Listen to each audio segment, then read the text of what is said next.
بسم الله الرحمن الرحيم. السلام عليكم ورحمة الله وبركاته. فوز مهم، فوز صعب جدا. مبروك لجماهير الزمالك اللي هي بعد ربنا سبب في فوز النهاردة. بصراحة يعني لولا جماهير الزمالك اللي مالت الاستاد اعتقد الزمالك كان هيخرج. لولا تألق المهدي سليمان الزمالك كان هيخرج، لان لو انت اتلطيت جون الدنيا كانت هتسود واللعبة هيبقى فيه عشوائية، وهم المعنويات هتعلى، وهم عندهم الحتة دي، الفرقة دي عندهم الحتة دي كويسة. لما بيجيبوا جون بيبقى عندهم شراهة ان يجيبوا الجون التاني والتالت، انت معنوياتك هتقع وهم كان المعنويات هتزيد. مع وجود حكم سيء تحس كده ان هو جاي حاطط في دماغه ان هو يعني، مع ان في حاجات كتيره قوي النهارده. في فاول على ال 18 لفتوح، لان هو اللي حط رجله الاول والتاني دخل شايط، اتحسبت على فتوح. في كوره محمد اسماعيل الجون بيحطها له، هو بيشوطها بتيجي في رجل الجون. ما هو طبيعي يعني، انت حكم مباراه طبيعي الراجل بيشوط وراحه في المقابل، يعني في الوش. ايه اللي غير اتجاهها؟ ان هي خبطت في حارس مرمى او مدافع، فما حسبش كورنر. وفي كورنر على فكره برضو الشوط الاولاني لفرقه بولوس ده.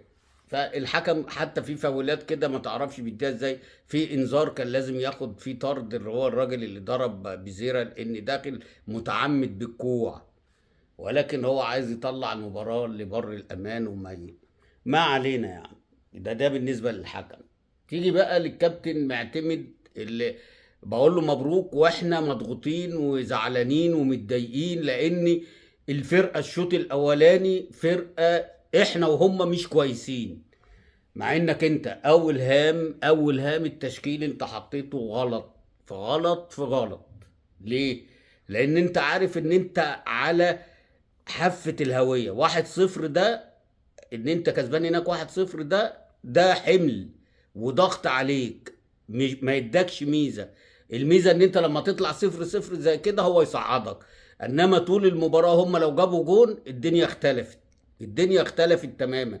وفرقة جاية مش باكية على حاجة، برغم ان احنا اتفاجئنا الشوط الاولاني ان هم ما بيهاجموش، ان هم ما عندهمش انياب، ما عندهمش الشراسة. مع ان انا متوقع ان انا يعني في قناعة نفسي ان هم هيجوا من اول دقيقة يضغطوا عليك، ومن اول دقيقة هيبقوا في ال 18، ومن اول دقيقة يعملوا لك قلق. ولكن شفت حاجة الشوط الاولاني، حاجة فرقة سلبية وفرقة جاية مستسلمة وجاية ان هي، وكل ده انت عارف ليه؟ عشان الجماهير اللي هم اتفاجئوا بيها عملت منهم نوع من الإخماد والخمول والتهميد. لأن لما يشوفوا جمهور بالعظمة دي ومالي الاستاد بالشكل ده بيأثر مهما كانت الفرقة كويسة أو أي منتخب لما بيجي. عشان كده بنقول إيه؟ استاد الرعب. ليه؟ لأن الاستاد لما بيبقى مليان الفرق مهما كانت بتبقى لما بتشوف الجماهير كده بتتخض. واسألوا الناس اللي هي كانت بتلعب قبل كده والناس اللي هي مرت بالظروف دي. فانت يا كابتن معتمد بدأت بتشكيل سيء جدا جدا جدا. هو انا ما اعرفش ليه، يعني انا مش عارف ليه انت ادارت المباراة دي بلسه مدرب بيقول يا هادي في التدريب. ليه؟ لان مفروض ان انت تبقى عامل حساباتك مالكش دعوة باي مؤثرات خارجية. ايه المؤثرات الخارجية؟ اول هام مش ماتش عبد الله السعيد، مش ماتش النهارده بعد الاصابه. بزيرة ليه؟ بزيرة قعد لغايه الدقيقه 21 ونص ما استلمش كوره، تعرف ان هو مصاب. ودي عمرها ما حصلت. ليه؟ لان حتى لو انت بتبدا في اي، ارجع كده الماتشات اللي فاتت كلها من اول ما بزيرة ده جه نادي الزمالك، اول ما بيبدا مباراه ممكن يقعد دقيقتين ثلاثه ما يستلمش كوره. لما ما بيستلمش كوره تلاقيه بيتجنن وبينزل يستلم من نص الملعب، من عمق الملعب، من عند عمر جابر، من عند بنتي. يعني المهم ان هو لازم يبقى في الصوره. انما يقعد 21 دقيقه ونص هو مش باين ومش متواجد، وتعرف ان لسه مصاب، فانت ما كنتش لعبته. ليه؟ لان انت عارف ان انت كسبان هناك، فانت اهم حاجه ان حد ينزل يقفل لك الجبهه الشمال والجبهه اليمين. ليه؟ لان اخطر ناس في الفرقه بتاعت بلوزداد الباك رايت والباك ليفت. مع كل الاحترام بقى للحته اللي قدام، الحته اللي قدام دولت هم عايشين على الباك ليفت والباك رايت، بدليل ان كل الكرات الخطره من عندهم هم الاثنين، كروسات سواء ثابته او متحركه. فانت الماتش ده مش بتاع عبد الله، انت لازم تلاعب احمد ربيع، ولازم تلاعب شحاته، ولازم تلاعب قدامهم فتوح، وتنزل شيكوبانزا. شيكوبانزا ده ما ينزلش اخر ربع ساعه واخر الساعه، مش بتاعته الكلام ده. يعني ممكن ايه، نزل ادم كيد ممكن، بس في حاله وانت ماسك كوره وضاغط وراكب الجيم تنزل ادم كيد. انما تنزل شيكوبانزا اخر ربع ساعه واخر الساعه مش هتلاقيه، زي ما انت كده ما لقيتوش في كورتين. لو استلمهم صح، لو هو بيلعب من البدايه، انا اعتقد ان كانوا هيفرقوا معاك كتير قوي. فلا لا شيكوبانزا ولا ادم كايد ولا عبد الله السعيد كانوا بدأوا المباراه دي، ولا بزيرة طبعا، عشان بزيرة واضح ان هو مصاب. فانت كنت لازم تلعب باحمد ربيع، معاك محمد شحاته على الاطراف عمر جابر معاك، على الطرف الثاني بنتايج ماشي، في القلب حسام عبد المجيد اللي كان هايل النهارده، محمد اسماعيل اللي كان هايل النهارده برضه، عشان الكرات العرضيه كانوا قاطعين ميه ونور على فرقه بلوزداد قبل ما ينزل الونش. وكان ده اللي المفروض التغييره دي بعد تلت ساعه من الشوط الثاني لازم ينزل ونش ويلعب 3-4-3، يلعب 3-4-3. ليه؟ لان كان قفل له الملعب وخلاص، وانت ضمنت ان هم عايشين على الكرات العرضيه والكرات الثابته.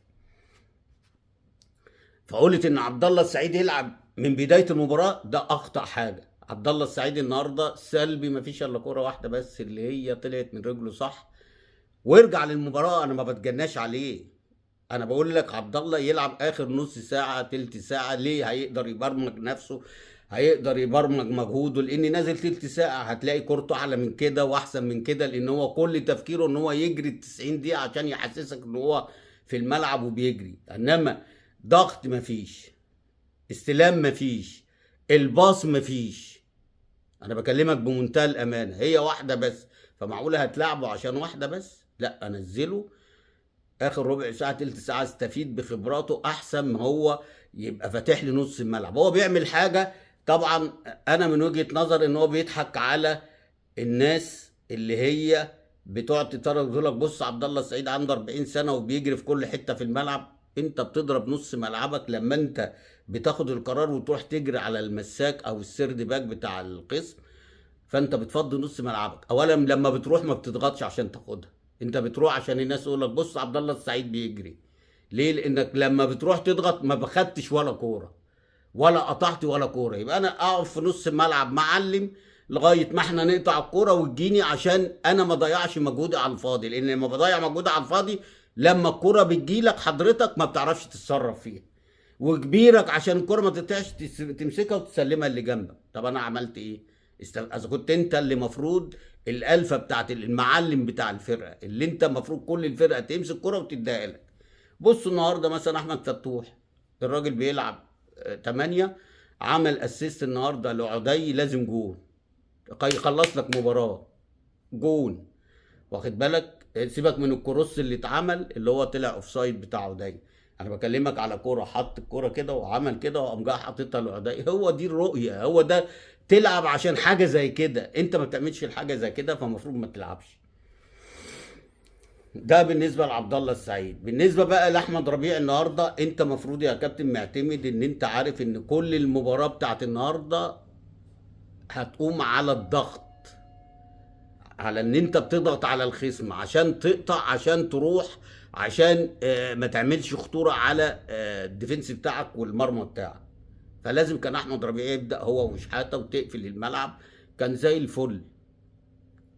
بزيرة انا بقول لك انت ممكن تخسره الفتره اللي جايه دي، الا اذا بقى لو الحمد لله يعني ان هو ايه يستعيد قبل مباراه بيراميدز اللي جايه، يستعيد عافيته وقوته تاني. واخد بالك؟ ادم كايد ما يلعبش طول ما انا تحت ضغط، طول ما الكرة انا فاقدها ده ما يلعبش، واخد بالك؟ دي حاجة. شيكوبانزا ما ينزلش الشوط التاني، يا تبدأ بيه يا اما ما تلعبوش، واخد بال حضرتك؟ احنا قلنا مين تاني؟ عمر ماشي، لعيب خبرة وكل الكلام دوت ماشي، قافل الحتة دي لغاية ما نزل محمد ابراهيم بنتايج ما شاء الله ماشي كويس. ناصر منسي بقى، ناصر منسي من يوم ما رحت المنتخب يا ناصر وانت بقيت عايز تجيب جون ايه الانانية دي؟ ظهرك، ظهرك للجون، وظهرك مش مظبوط ومش معدول، ومش في وضع ان انت تسدد، وبتسدد وفي اتنين تلاتة معاك، بزيرة وكان فتوح مرة، بزيرة وفتوح، وعندك كان عدي مرة، وانت بتلعب لنفسك اكتر ما بتلعب للفرقة. لا فوق انت. الفترة الاولانية قبل ما تروح المنتخب انت كنت محطة، وكنت بتعمل اهداف اكتر ما بتجيب اهداف. يعني لو رجعنا كده في اهداف بقيت تشيلها مش عارف للي جاي من ورا، عدي ولا ادم كاي، ايا كان مين، بس انت كنت بتلعب مع الفرقه وترد لك وتجيبها جون.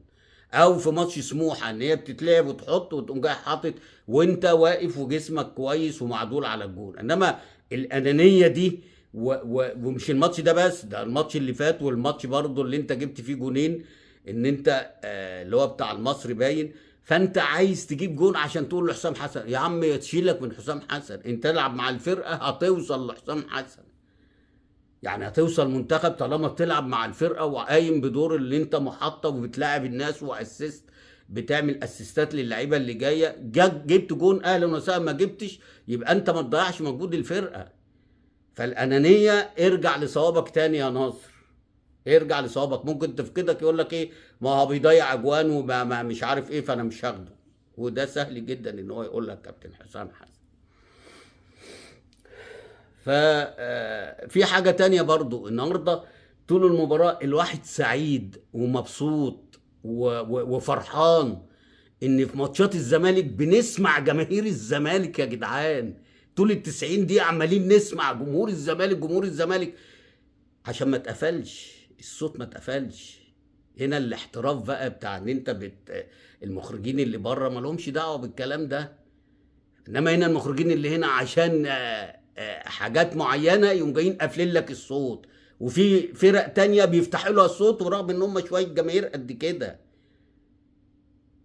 انتوا ما خدتوش بالكم من الحته دي ولا ايه؟ ولا انا اللي خدت بالي بس؟ ولا فدي درس للناس اللي هي بتخرج ماتشات الزمالك، عايزين نسمع الاصوات. وبرضه اللي احنا كده كده في ماتشات الاهلي بنسمعها، ما هو ما فيش جمهور في مصر غير الاهلي والزمالك، عشان ما نضحكش على بعض. وطبعا الاسماعيلي واخد بالك، بس طبعا ما بيفتحوش الصوت زي ما أو يعني هم الاسماعيلي، الاتحاد المصري، الجماهير اللي هي ايه بعد الاهلي والزمالك. بس انت في الماتشات اللي هي المهمه بتاعت الزمالك اللي هنا ما بيفتحوش الصوت، وبيتعمدوا ان ما يفتحوش الصوت. النهارده حاجه من ضمن الحاجات اللي خلت اللعيبه واحنا عايشين مع اللعيبه بسبب الجماهير اللي هي كل شويه عماله تنشط في اللعيبه وعماله تشجع اللعيبه وعماله تقول لك افريقيا مش هتروح، افريقيا مش هتروح. فكل الكلام ده هو اللي ادى الدافع لفرقه الزمالك النهارده ان هي ما تخسرش. ده بعد ربنا طبعا سبحانه وتعالى، لان في انفراد لو دخلت الكره دي كانت الدنيا اسودت، اللي هو المهدي سليمان انقذها. واحنا بنشكر طبعا المهدي سليمان وبنقول له ان البطوله دي لو جت انت هتبقى رقم واحد فيها، يعني انت هتبقى السبب الرئيسي فيها، لانك انت شلت في وقت صعب جدا انفرادات لو جت هتغير مجرى المباريات كلها. فيا ريت بقى كل واحد ايه يعني يبقى الضمير شغال ويبقى بيدي لكل واحد حقه، سواء جماهير الزمالك، سواء جماهير الاهلي، سواء جماهير المصري، سواء جماهير اسماعيليه، سواء جماهير اسكندريه. يعني كل فرقه ليها جماهير، عايزين نسمع الاصوات دي عشان الاصوات دي بتفرق كتير قوي في حماس اللعيبه داخل الملعب وخارج الملعب. يا كابتن معتمد بقول لك مبروك، بس انا غير راضي لان انت اداره المباراه كانت ممكن في اي وقت تهرب منك. انت اعمل الصح والباقي زي ما انا بقول لك كده. مش مشكله ان عبد الله يقعد الماتش ده والماتش اللي فات، ما عادي. انت بتلعب على بطولة، انت بتعمل تاريخ لاسمك رقم واحد، وبتحط اسمك كمدرب رقم واحد، عشان ان انت لو لا قدر الله مشيت بعد كده، يبقى انت مدرب الازمات لنادي الزمالك. اول ما يحصل ازمة لنادي الزمالك، يبقى انت ايه اللي يحصل؟ يفكروا فيك. يعملوا ايه؟ يفكروا فيك. فانت بتعمل تاريخ لنفسك الاول، وبعد كده لنادي الزمالك. فانت اعمل الصح وما تجاملش على حساب نفسك، لان محدش مش هيلومك غير نفسك. وانا بقول لك ان انت لو حصل بعد كده ولا قدر الله مشيت في اي وقت، لان محدش مخلد يعني، انت هتمشي، بس يوم ما تحصل ازمه في نادي الزمالك يقول لك هاتوا معتمد. بس ليه؟ عشان انت عملت تاريخ، خدت البطوله وخدت الدوري فانت عملت تاريخ. انما كله هيقف معاك، انما لو انت ما خدتش بطوله والناس مش هتفكر فيك. فانت بتعمل تاريخ لنفسك. ومبروك النهارده، ومبروك لجماهير الزمالك، وان شاء الله اشوفكم في فيديو قريب باذن الله. السلام عليكم.